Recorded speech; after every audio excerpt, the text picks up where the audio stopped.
কোটা সংস্কার আন্দোলন ঘিরে দেশজুড়ে সহিংসতার ঘটনায় নিহতদের স্মরণে শোক পালিত হচ্ছে আজ। সোমবার মন্ত্রিসভার বৈঠকে এই সিদ্ধান্ত হয় বলে জানিয়েছেন মন্ত্রিপরিষদ সচিব মোহাম্মদ মাহবুব হোসেন। 28 দিন পর প্রধানমন্ত্রীর সভাপতিত্বে তার কার্যালয়ে সকাল 11টার দিকে এই বৈঠক শুরু হয়, চলে দুপুর 2টা পর্যন্ত। মন্ত্রিপরিষদ সচিব বলেন, সহিংসতার ঘটনায় মন্ত্রিসভার বৈঠকে একটি তদন্ত প্রতিবেদন উপস্থাপন করেন স্বরাষ্ট্রমন্ত্রী আসাদুজ্জামান খান কামাল। পরে এ নিয়ে আলোচনা হয়।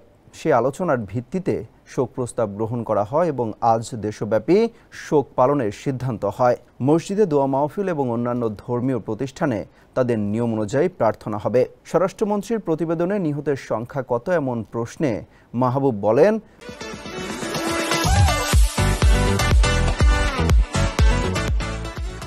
তিনি আগেই জানিয়েছেন 147 জন নিহত হয়েছে। বৈঠকে আরও 3 জন নিহতের খবর দিয়েছেন।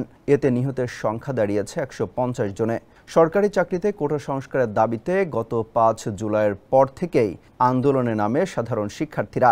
এই আন্দোলনকে কেন্দ্র করে ভাঙচুর সহ দেশের বিভিন্ন জায়গায় সহিংসতার ঘটনা ঘটে।